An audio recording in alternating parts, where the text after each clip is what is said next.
cerita menarik tentang Islam yang legendaris.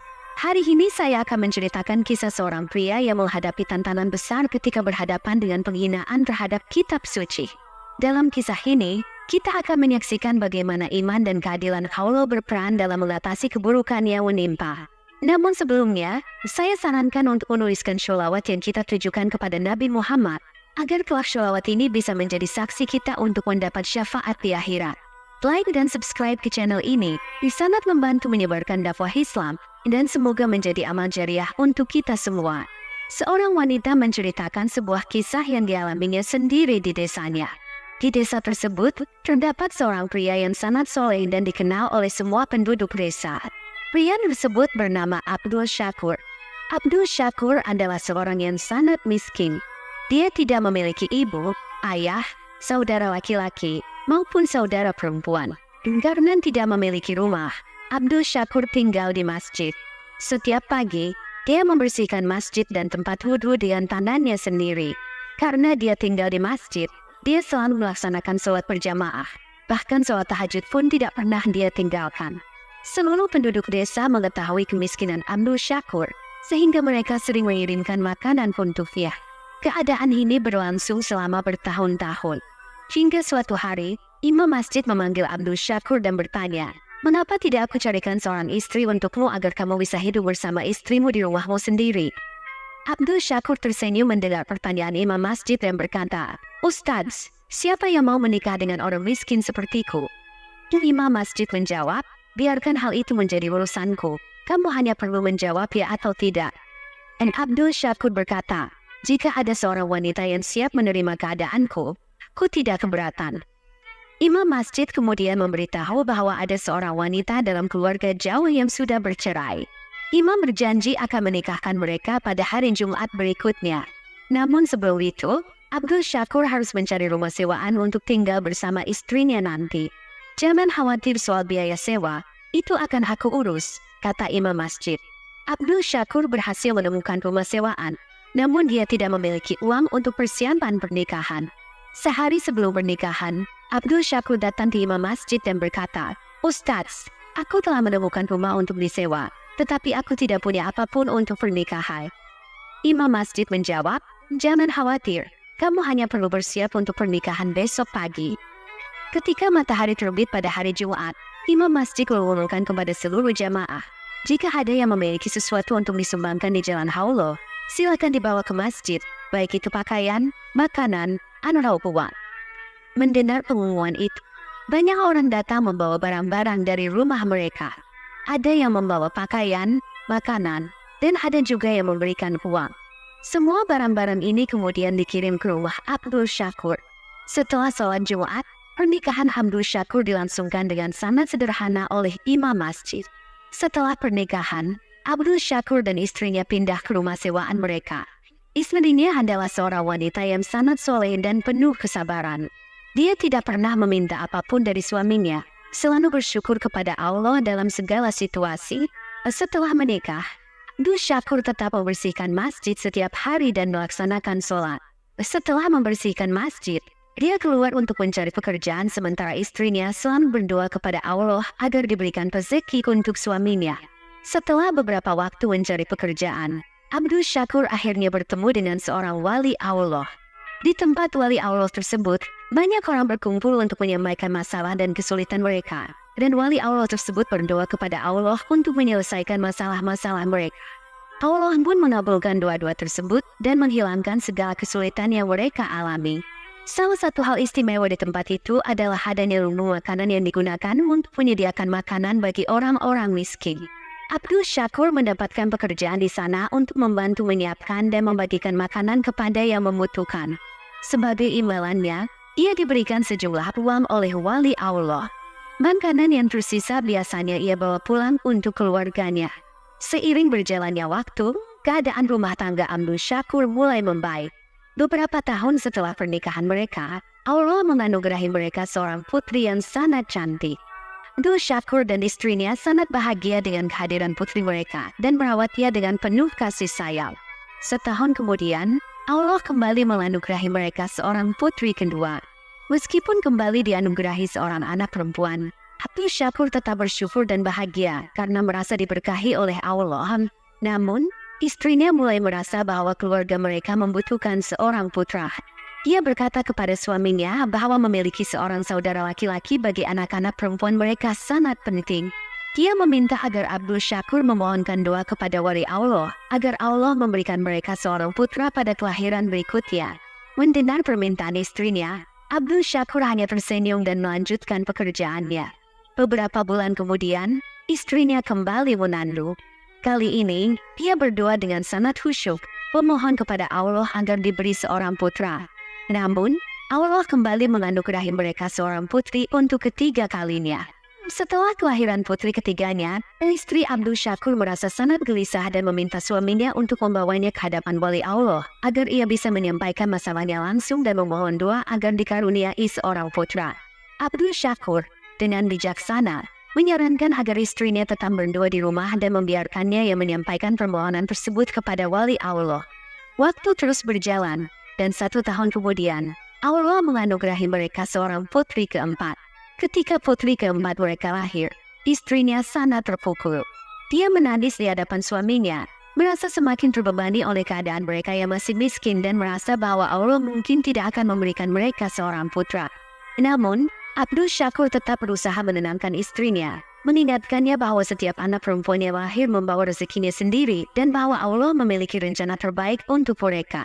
Meskipun demikian, istrinya tetap merasa sedih dan terus berdoa agar pada kelahiran berikutnya, Allah akan menganugerahi mereka seorang putra.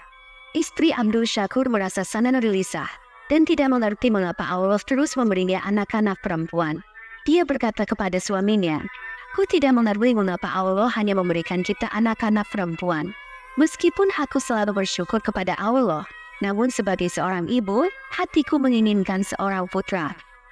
Abdul Syakur mencoba menenangkan istrinya dengan mengatakan bahwa dia sendiri adalah hamba Allah yang selalu bersyukur dan bahwa setiap anak perempuan yang lahir membawa rezekinya sendiri. Kamu selalu mengatakan bahwa di mana Allah memberikan anak perempuan, di sana pula dia mengirimkan rezekinya, katanya kepada istrinya. Namun, meski suaminya sudah menghiburnya, sebagai seorang ibu, hati istrinya tetap menginginkan seorang putra. Setelah 1 tahun berlalu, Allah kembali menganugerahi mereka seorang anak perempuan yang kelima. Kali ini, istrinya tidak bisa menahan kesedihannya. Dia menangis dengan sangat pilu di hadapan Allah, beratap dan memohon, "Ya Allah, aku tidak bermaksud tidak bersyukur kepadamu. Aku ridho dengan segala keputusanmu. Namun aku sangat berharap engkau akan memberiku seorang putra." Dia berdoa dengan sangat sungguh-sungguh, bahkan bernazar bahwa jika Allah memberinya seorang putra, dia akan melaksanakan banyak sholat, puasa, dan ibadah lainnya sebagai bentuk syukur. Suatu hari, dia bersama suaminya pergi menemui seorang wali Allah. Di hadapan wali tersebut, istrinya menangis terseduh-seduh, memohon agar beliau berdoa kepada Allah untuk memberinya seorang putra. "Anda adalah wali Allah," katanya. "Jika Anda berdoa kepada Allah, saya yakin doa Anda akan dikabulkan. Tolonglah, doakan saya agar Allah memberi saya seorang putra." Namun, meskipun banyak doa yang dipanjatkan, Allah kembali menganugerahi mereka seorang anak perempuan untuk ke-6 kalinya. Waktu terus berlalu, dan selama 10 tahun berikutnya, mereka dikaruniai 7 anak perempuan. Ketika anak perempuan ke-7 lahir, bahkan Abdul Syakur pun tidak bisa menahan air matanya. Dengan mata penuh air mata, dia menenadah ke langit dan bersyukur kepada Allah. "Ya Allah, dalam setiap keputusanmu pasti ada kebaikan. Aku tidak pernah mengeluh kepadamu, karena Engkau Maha Pengasih dan Maha Penyayang. Kau mengetahui segalanya tanpa harus kuucapkan.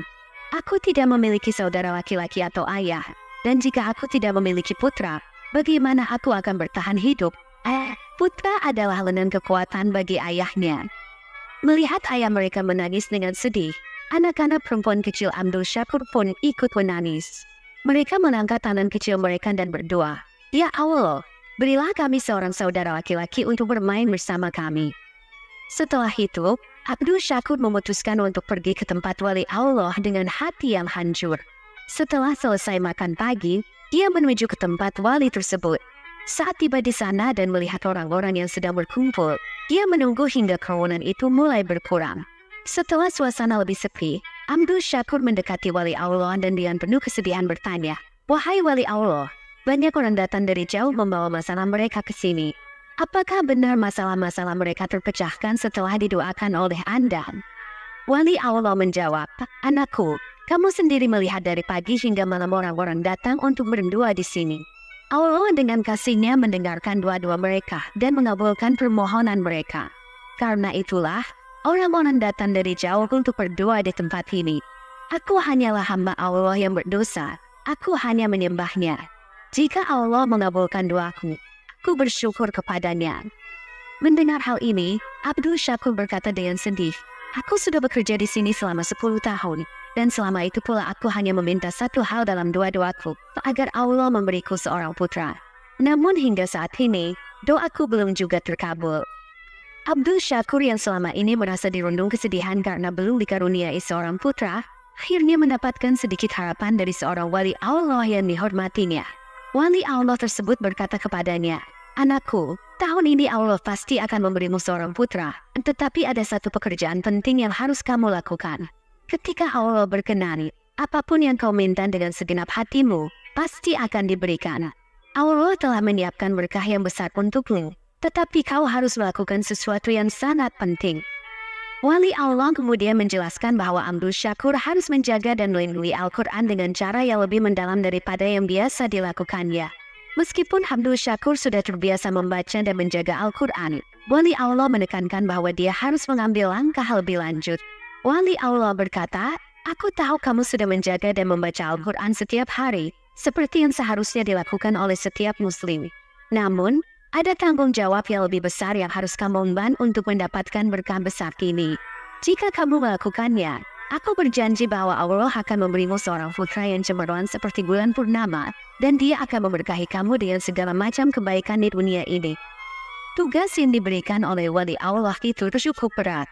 Abdul Syakur diminta untuk mengambil cuti dari pekerjaannya di tempat wali Allah selama 1 tahun penuh dan mengabdikan dirinya untuk menjaga kesucian Al-Quran dengan cara yang unik. Dia harus pergi ke sebuah daerah terpencil di luar desa, menggali lubang besar di sana, dan setiap hari, dari pagi hingga malam, dia harus berkeliling ke rumah-rumah penduduk. Di setiap rumah, Abdul Syakur harus bertanya apakah ada Al-Quran yang sudah rusak atau sobek, atau lembaran-lembaran kitab suci yang terabaikan.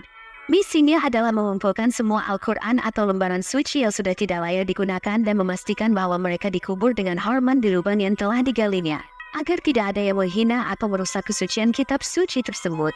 Mendengar perintah ini, Abdul Syakur merasa tugas ini sangat mulia meskipun berat. Ia segera memulai tugasnya dengan penuh semangat. Dalam 2 hari, dia berhasil menggali lubang besar di tempat yang terpencil. Setelah itu, ia mulai berkeliling dari rumah ke rumah, mengetuk pintu dan bertanya kepada setiap orang apakah mereka memiliki Al-Quran atau lembaran kitab suci lainnya yang perlu dimakamkan dengan layak.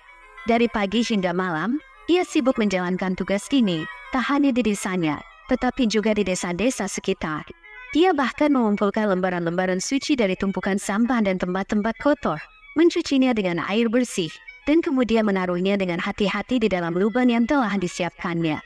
Hari demi hari, bulan demi bulan berlalu.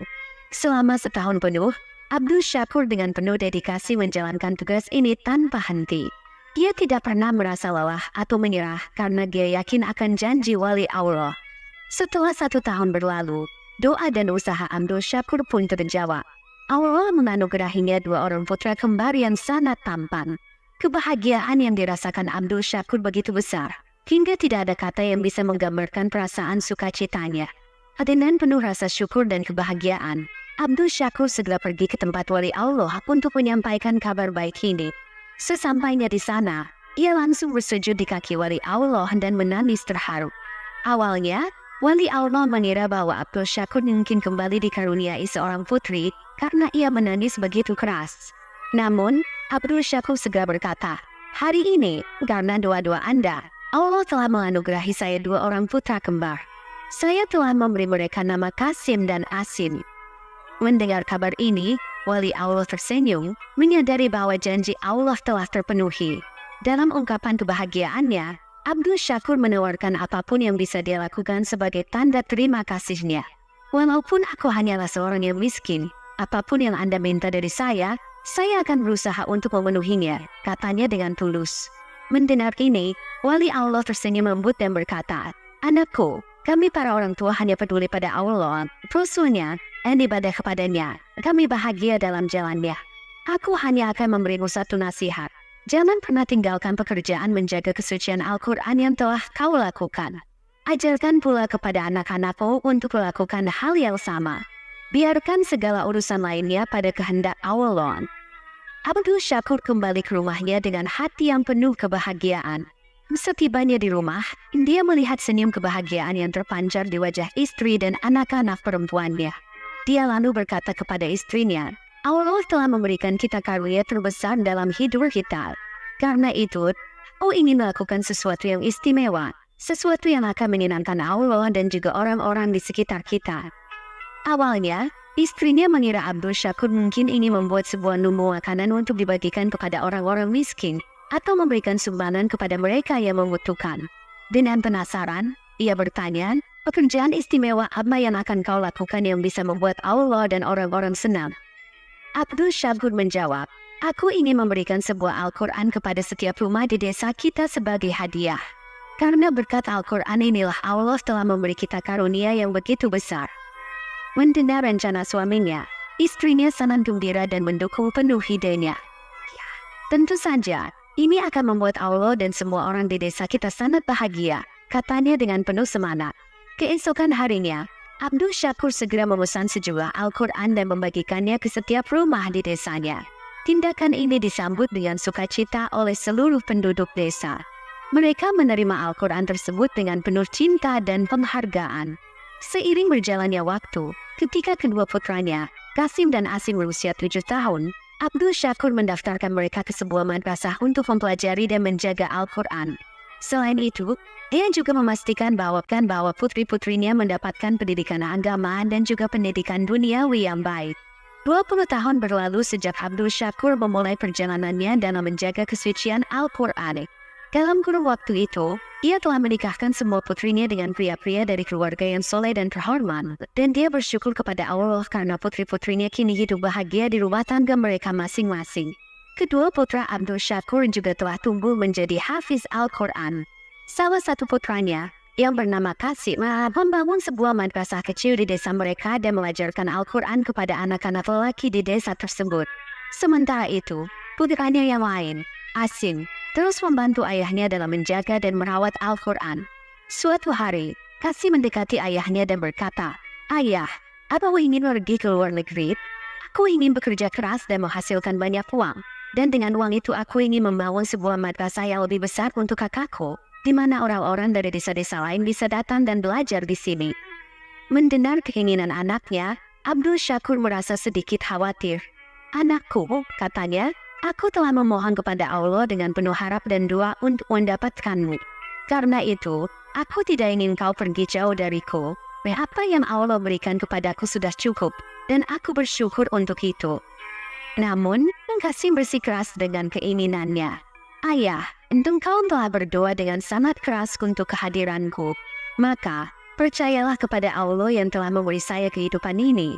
Izinkan aku pergi ke luar negeri. Ayah dan Asim bisa mengurus pekerjaan ini di sini, sementara aku akan mencari rezeki yang lebih baik untuk kita semua." Dengan hati yang berat, Abdul Syakur akhirnya merelakan putranya untuk pergi, meskipun rasa khawatir masih menghantui pikirannya. Setelah Abdul Syakur dengan berat hati memberikan izin untuk pergi bekerja di luar negeri, Qasim segera memulai persiapan perjalanannya. Dia tidak akan pergi sendirian, melainkan bersama 3 atau 4 pemuda lain dari desanya. Mereka semua berencana untuk pergi bersama-sama, mencari rezeki di negeri orang. Selama hampir 1 bulan, Qasim mempersiapkan segala hal yang diperlukan untuk perjalanannya. Semakin mendekati hari keberangkatannya, semakin terlihat rasa kesedihan dan kekhawatiran di wajah kedua orang tuanya. Ibu Qasim, khususnya, tidak henti-hentinya mendoakan keselamatan putranya, memohon kepada Allah agar selalu menjaga Qasim dalam lindungannya. Meskipun Abdul Syakur sendiri merasakan kekhawatiran yang sama, ia mencoba menenangkan istrinya dengan berkata, "Allah telah menganugerahi kita 2 singa yang kuat. Percayalah kepadanya dan serahkan segala urusan kepadanya." Akhirnya, hari keberangkatan tiba. Keluarga Qasim mengantarnya ke bandara. Di sana, ibu Qasim memeluk putranya dengan harap. berusaha menahan air mata. Sebelum Qasim masuk ke ruang tunggu, ibunya memberikan sebuah benda yang sangat berharga. Sebuah Al-Quran yang indah, terbungkus dalam kain yang lembut dan halus. Sambil menyerahkan Al-Quran itu kepada Qasim, ibunya berkata, "Anakku, kapanpun kamu merasa ada masalah atau kesulitan, bukalah Al-Quran ini dan bacalah. Ingatlah selalu kepada Allah." Qasim tersenyum hangat kepada ibunya dan berkata, "Ibu, kau tahu aku adalah seorang hafiz Al-Quran. Seluruh Al-Quran telah terpatri dalam hatiku." Namun, ibunya dengan lembut menjawab, "Benar nak, tetapi tetaplah bawa Al-Quran ini bersamamu. Bacalah dan ajarkan kepada orang lain di sana." Qasim menerima Al-Quran dan tas dari tangan ibunya, lalu beranjak menuju pesawat bersama teman-temannya. 2 hari kemudian, pesawat yang membawa mereka tiba di negeri tujuan. Sesampainya di sana, Qasim dan teman-temannya tidak mengalami kesulitan yang berarti dalam mencari pekerjaan dan tempat tinggal. Mereka segera menemukan pekerjaan di sebuah pabrik dan juga tempat tinggal yang layak. Namun, mereka menghadapi tantangan lain di tempat kerja. Pabrik tempat mereka bekerja dimiliki oleh seorang non-muslim yang sangat kaya dan berasal dari keluarga terpandang. Pabrik tersebut mempekerjakan lebih dari 100.000 pekerja yang terdiri dari berbagai latar belakang agama, termasuk Hindu, Muslim, dan non-Muslim lainnya. Sang pemilik pabrik, yang juga menjadi bos mereka, adalah seorang yang sangat disiplin dan ketat. Dia memasang kamera di seluruh sudut pabrik untuk memantau pekerjaannya selama 24 jam penuh, memastikan tidak ada yang melanggar aturan yang telah ia tetapkan. Bos pabrik tersebut dikenal sangat tegas dalam menjalankan aturan. Jika ada pekerja yang melanggar atau tidak mematuhi perintahnya, dia tidak segan-segan mengurangi setengah dari gaji mereka sebagai hukuman. Di luar hari Minggu, semua pekerja diharuskan bekerja sepanjang waktu. Mereka yang bekerja shift malam selama 12 jam akan beristirahat di pagi hari, sedangkan yang bekerja di pagi hari akan bekerja hingga malam. Qasim dan teman-temannya bekerja di shift pagi. Meskipun sibuk dengan pekerjaannya, Qasim selalu menyempatkan diri untuk menunaikan sholat 5 waktu. Bahkan, ia sering bangun lebih awal untuk memastikan tidak melewatkan sholat subuh, dan selalu tepat waktu menunaikan sholat-sholat lainnya selama bekerja di pabrik. Di tengah kesibukannya, Qasim tetap berpegang teguh pada keyakinannya dan tidak pernah meninggalkan kewajibannya sebagai seorang muslim. Setiap pagi, 2 jam sebelum berangkat kerja, ia sudah bangun dan memulai harinya dengan membaca 1 juz Al-Quran dengan suara yang merdu dan lantang.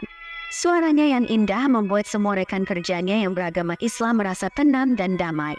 Mereka seringkali berhenti sejenak dari aktivitas mereka untuk mendengarkan tilawah Qasim. Tidak hanya umat Islam, bahkan para pekerja non-muslim di pabrik tersebut merasa tertarik dan terkesan oleh suara Qasim yang begitu menenangkan. Tilawah Al-Quran yang dibacakan Qasim mampu menarik perhatian semua orang di sekitarnya. Setelah selesai membaca Al-Quran, Qasim tidak berhenti di situ. Dia melanjutkan dengan memberikan pemajaran tentang Islam kepada para pekerja yang berkumpul di sekitarnya. Kekuatan kata-kata dan keikhlasan dalam penyampaiannya membuat banyak hati tersentuh. Para pemuda yang bekerja bersama Qasim mulai merasakan perubahan dalam diri mereka, lebih tertarik untuk belajar dan memahami Islam lebih dalam. Ketika azan berkumandang, Qasim selalu segera meninggalkan pekerjaannya untuk melaksanakan sholat. Dia tidak hanya pergi sendiri, tetapi juga mengajak rekan-rekannya untuk ikut bersamanya. Banyak dari mereka yang mengikuti ajakannya dan meninggalkan pekerjaan sejenak untuk menunaikan sholat. Kebiasaan ini akhirnya sampai juga ke telinga bos pabrik, seorang non-muslim yang sangat disiplin dan tidak mentolerir pelanggaran terhadap peraturan yang telah ia tetapkan.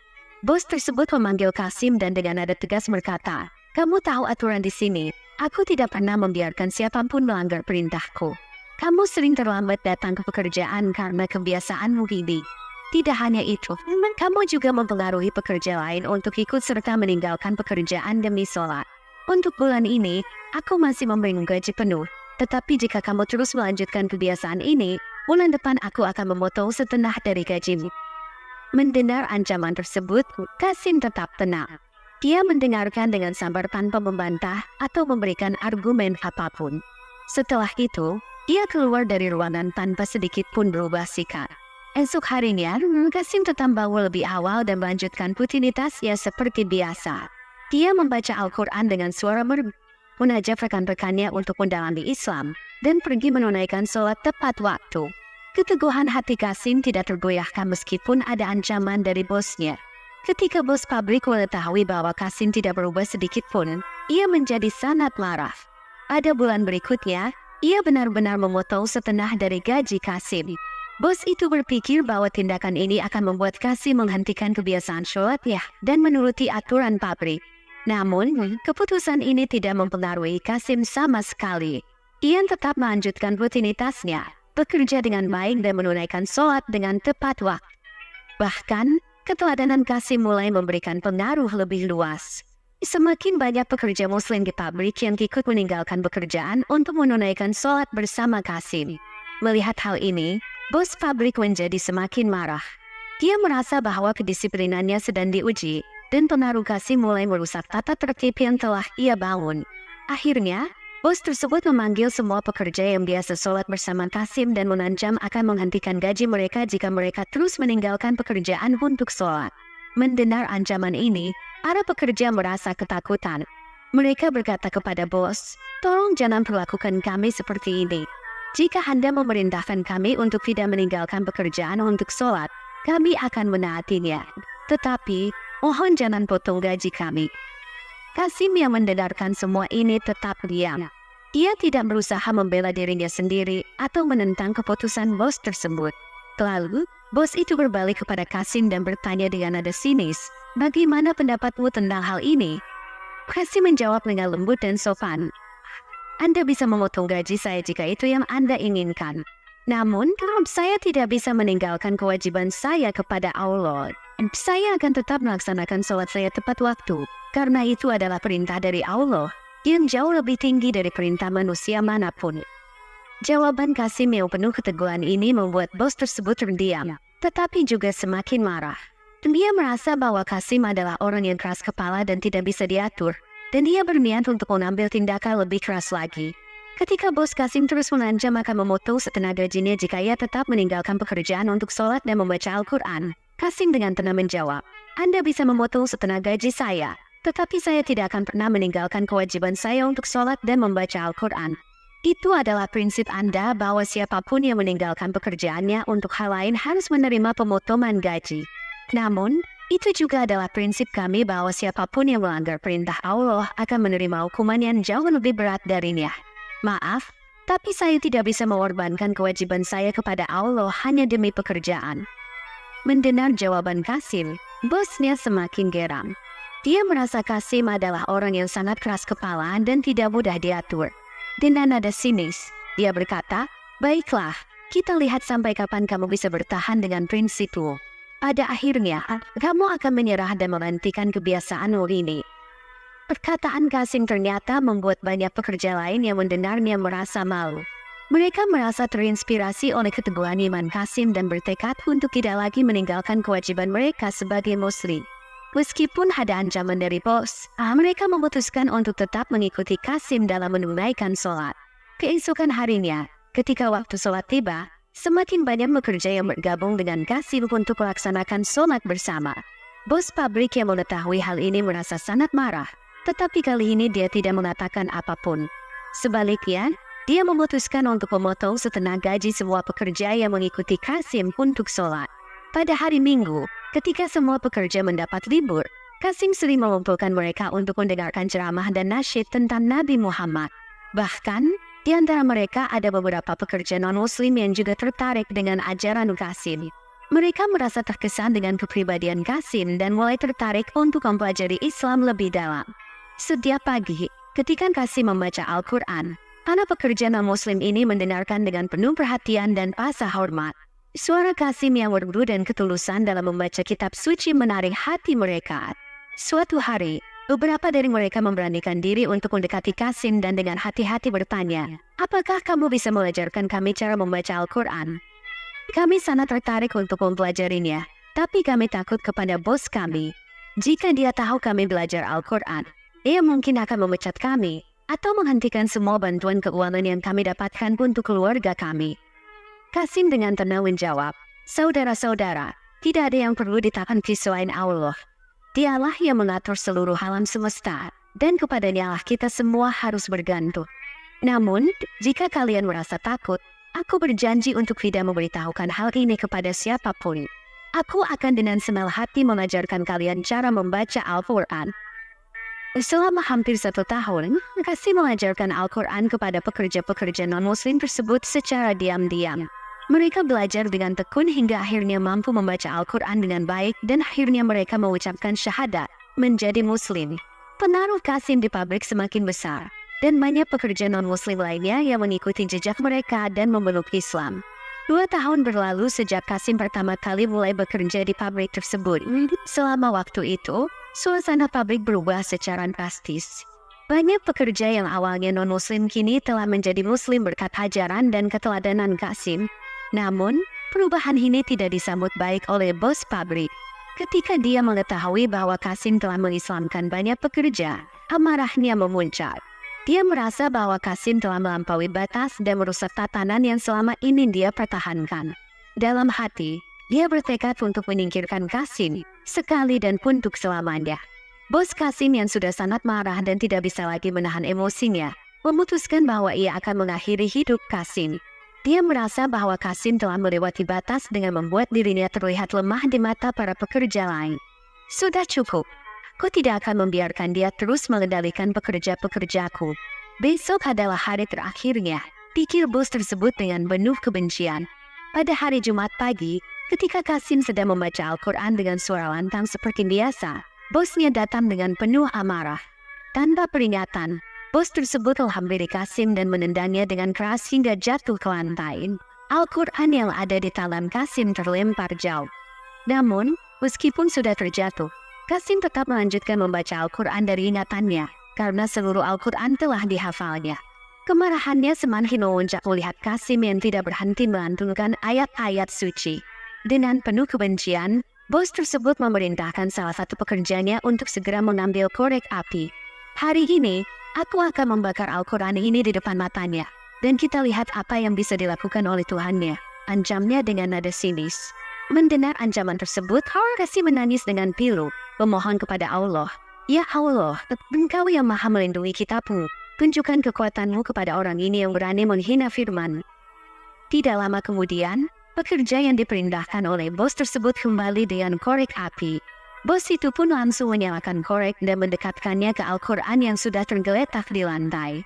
Tanpa ragu, dan dia membakar kitab suci itu dan melemparkannya ke lantai dengan penuh penghinaan. Dan setelah melakukan tindakan yang begitu kecil, dia memerintahkan agar Qasim dikurung dalam sebuah kandang besi yang sempit.